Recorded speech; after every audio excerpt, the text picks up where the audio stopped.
Alors aujourd'hui, on a envie de vous parler des violences éducatives ordinaires. Vous êtes à l'espace santé famille et je suis en compagnie de Sarah Deguet, ou de G, je sais G. De G. T'as vu, je déforme tout le temps. Oui, c'est catastrophique. Et tu me le dis jamais non plus. Donc voilà. Alors, moi je suis psychologue clinicienne, je dirige aussi l'espace santé famille qui est un service d'accompagnement à la parentalité. Et Sarah, tu peux te présenter. Alors moi je suis Sarah Degé et donc je suis professeure de psychologie, de psychopédagogie et psychopédagogue de formation. Je forme une série de professionnels, dont des professionnels de l'enfance et de la petite enfance. Et donc, on avait envie de parler de ce sujet parce que c'est un sujet auquel nous sommes confrontés tant dans le milieu professionnel, avec peut-être toi pour les enseignants, pour peut-être le monde éducatif, etc. Et moi plutôt sur le terrain avec les familles, les parents, qui peuvent parfois avoir certaines pratiques qui, sans se rendre compte finalement, sont violentes pour l'enfant. Donc c'est important de pouvoir parler de ça aujourd'hui. Je ne sais pas Sarah si tu veux expliquer ce que c'est que les violences éducatives ordinaires. Alors les violences éducatives ordinaires regroupent une série de pratiques qui sont employées dans un cadre punitif parfois et qui peuvent être employées aussi parce qu'on pense que c'est un moyen d'éduquer un enfant.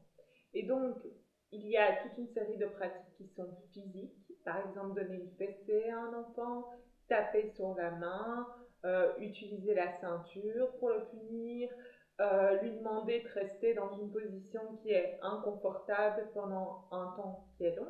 Et on a aussi des pratiques qui sont psychologiques, du type humilier un enfant, le comparer de manière systématique à d'autres enfants de la famille. Qu'est-ce qu'on pourrait citer d'autre aussi? L'atteinte à des besoins fondamentaux. À titre d'illustration, priver un jeune enfant de son doudou alors que c'est un objet qui est rassurant pour lui.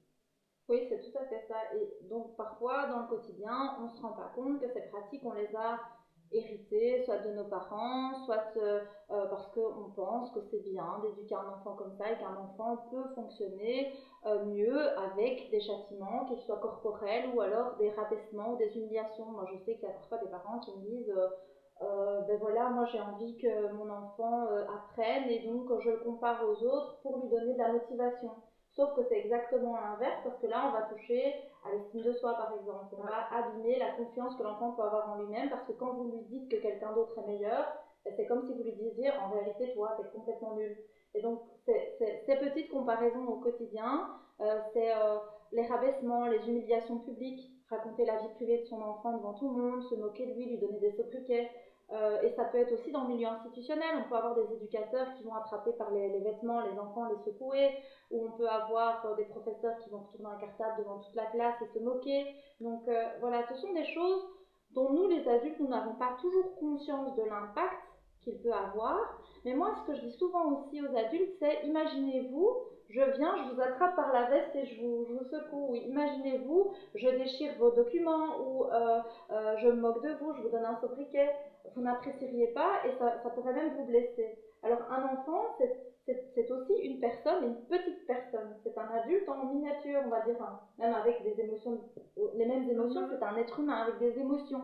Et donc, ce qui vous fait mal à vous, lui fait mal à lui aussi. Donc c'est très important que vous puissiez comprendre que ces violences éducatives ordinaires ont aussi un impact sur l'enfant. Peut-être Sarah peut nous expliquer aussi quels sont les impacts que l'enfant peut avoir si on pratique trop régulièrement ce type d'éducation un peu violente. Bien sûr, alors l'impact, ça va dépendre d'une série de choses. Peut-être que la pratique, qu'est-ce qu'on utilise? Est-ce que ce sont des châtiments corporels, donc des punitions corporelles, ou est-ce que c'est uniquement de l'ordre du psychologique?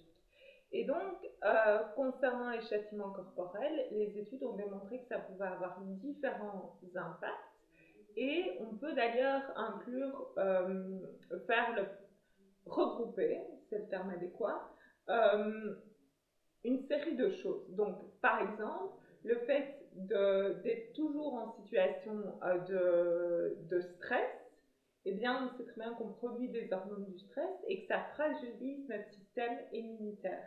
Donc, un enfant qui a peur de se tromper, qui a peur de rentrer à la maison, de ramener un mauvais bulletin, de casser éventuellement quelque chose, eh bien, ça a un impact, y compris physique, des châtiments corporels qui sont utilisés de manière régulière sur des petits enfants, ça peut avoir des impacts au niveau du développement de leurs organes. Ça peut avoir des impacts psychologiques aussi, par exemple en termes de construction d'estime de soi, de confiance en soi. La dernière fois, on parlait au niveau du QI, que ça peut même avoir un impact sur l'intelligence finalement. Tout à fait. En fait, ce qui se passe, c'est que les hormones, donc le cortisol, lorsqu'il est généré de manière stressante, il va attaquer certains noyaux du cerveau, certaines cellules, dont l'amygdale qui gère tout ce qui est mémoire, concentration, etc. Vous avez certaines zones dans le cortex frontal, donc c'est ici devant, hein, on fait ici, et ces zones-là, ce sont des zones qui gèrent aussi la réflexion, les apprentissages. Vous avez aussi les zones du cerveau qui gèrent l'empathie, la sociabilité qui vont être atteintes. Donc ça veut dire qu'on peut développer à l'adolescence des comportements délinquants, très délinquants, et donc un manque d'empathie, des difficultés relationnelles. Donc il faut vraiment que vous compreniez que plus votre enfant est soumis à un stress constant et quotidien, plus il risque d'abîmer ses structures cérébrales, son immunité, comme Sarah vient de l'expliquer, et plus vous mettez en péril ses capacités de développement, ses capacités d'apprentissage, ses capacités de socialisation. Et donc, c'est très important d'avoir conscience que nos pratiques éducatives vont impacter et le devenir de votre enfant et aussi son développement.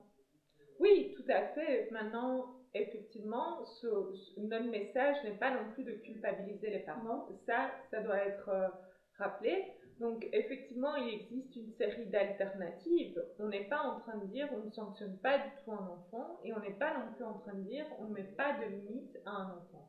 Au contraire, les limites sont structurantes.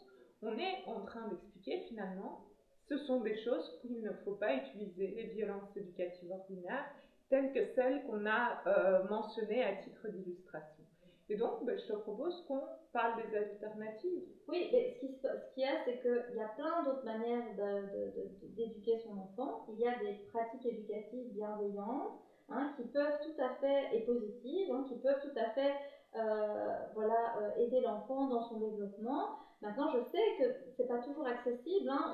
On se rend bien compte en tant que professionnel aussi quand on doit vous accompagner, et puis nous-mêmes, on est aussi des femmes qui peuvent avoir, on a aussi notre bagage, notre histoire, des mamans, et donc on sait que c'est pas toujours évident parce qu'on a cet héritage, on a notre sac à dos avec qu'est-ce que c'est comme schéma familial que chacun a, et donc évidemment qu'on doit avoir conscience de notre propre schéma familial. Ça, c'est une première démarche. Tiens, qu'est-ce que c'est que l'éducation dans ma famille? Qu'est-ce que ça signifie?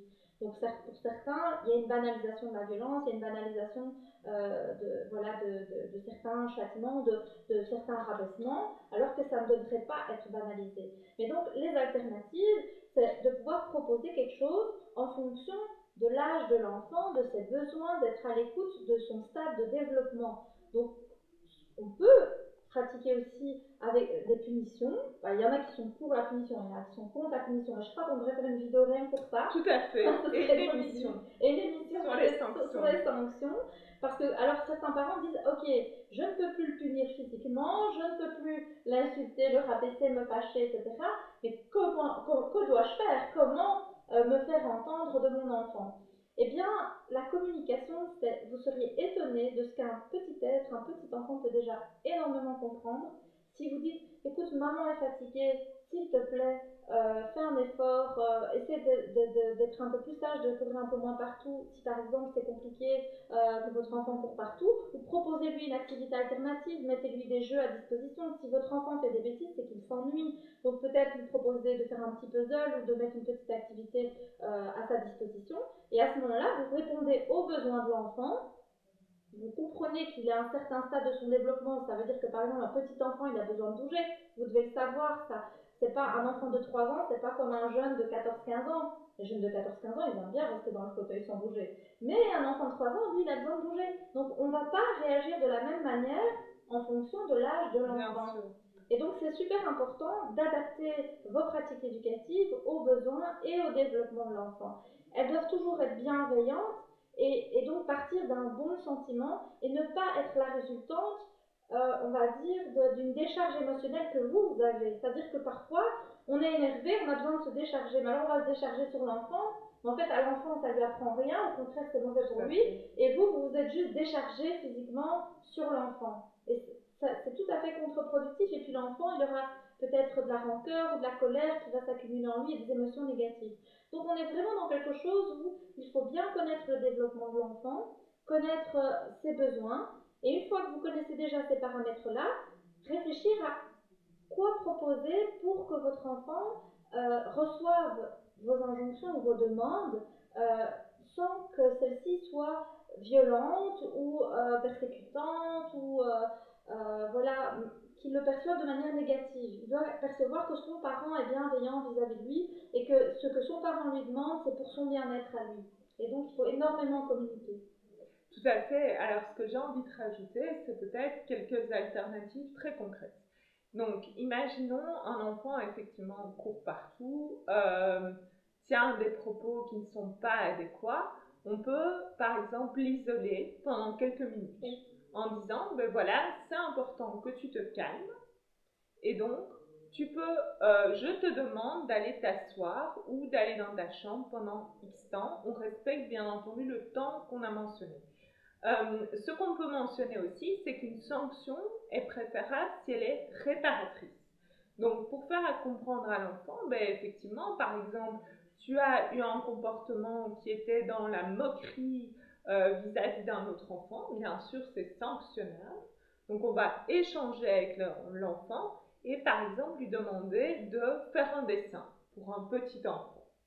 Ça peut être quoi d'autre comme choses qui sont très pratiques. L'enfant casse des choses exprès, parce que c'est vrai que la dernière fois on a dit, mais effectivement un enfant peut casser sans faire exprès, et si c'est pas fait exprès, ben, il n'y a pas lieu de sanctionner. Eh bien, lui demander simplement de ramasser, par exemple. Et donc on va avoir des sanctions qui vont être évolutives en fonction de l'âge de l'enfant. Une sanction doit toujours correspondre à une règle qui est connue. Et une bonne astuce aussi, c'est finalement de construire une charte avec l'enfant, charte qu'il va pouvoir illustrer pour un petit enfant par exemple. Et donc comme ça, on fait participer l'enfant aux règles et ce n'est plus l'adulte qui du haut d'une toute puissance va venir imposer à l'enfant finalement des choses. Et puis l'enfant, il sait aussi à quoi s'attendre si son comportement n'est pas adapté. Et donc il sait qu'il aura tel type de sanction. Et donc, de lui-même, il apprendra à s'autoréguler aussi. Et donc, c'est ça qui est hyper important aussi, c'est que la règle soit intégrée. Et donc, oui, ça, ce sont des petites alternatives qui existent. Alors, je pense qu'on pourra peut-être faire une petite capsule vidéo pour vous donner un peu plus, peut-être en fonction des différents âges. Là, on vous parle beaucoup des petits-enfants. Avec les ados aussi, c'est important d'avoir une charte, hein, c'est important de pouvoir discuter des règles, à quelle heure tu rentres, voilà, si ton attitude ne va pas, bien, il y aura telle sanction. Et j'ai bien aimé ce que tu as dit aussi sur le fait de se mettre d'accord sur le temps, etc., le type de sanction, parce que j'ai parfois des parents qui vont priver du GSM un adolescent, mais genre pendant 1 mois, 3 mois, et des fois l'ado il dit lui-même, bon, je sais pas quand ils vont me le rendre, de toute façon je m'en fous maintenant. Là, il n'y a plus de crédibilité à la sanction parce qu'en réalité, elle n'est pas limitée dans le temps, elle n'est pas verbalisée, elle n'est pas dite avant même qu'il y ait une transgression. Et donc, c'est vraiment important qu'il y ait un cadre autour de cette sanction et de bien expliquer le pourquoi du comment. Tu sais que tu as fait ça, donc tu sais que je vais sanctionner de telle manière et la sanction va durer autant de temps. Et donc, c'est vraiment très très important que ce soit très structuré.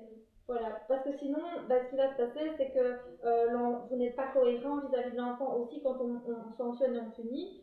Eh bien, il faut tenir. C'est pas, je vais te priver, je sais pas moi, de télévision, tu n'auras pas de dessin animé pendant 3 jours, et puis après 1 heure, vous lui remettez la télé. Non, c'est pas comme ça que ça fonctionne. Ah oui, mais il a été gentil, il a demandé pardon. Oui, ok, il a reconnu sa faute, mais sinon, vous perdez votre crédibilité. Donc, c'est vraiment important pour la crédibilité aussi. Et sincèrement, quand il y a ce cadre qui est mis, vous n'avez même plus besoin de crier, ni d'être violent, ni de quoi que ce soit. Vous allez sentir de vous-même qu'il y a cette structure éducative qui est sécurisante finalement pour tout le monde, et où, écoute, tu sais ce que tu as fait, donc du coup, voilà, les conséquences en sont celles-là, et on l'assume, et puis c'est tout. Donc, je pense que, voilà, nous, ce qu'on pourrait peut-être vous proposer, c'est que la prochaine fois, on fasse une autre petite vidéo, et où on vous explique un tout petit peu plus ben voilà, les différents stades de l'enfant et aussi les besoins des enfants à ces différents stades et comment on peut amener une règle, amener des limites claires et proposer peut-être des sanctions adaptées aux besoins de l'enfant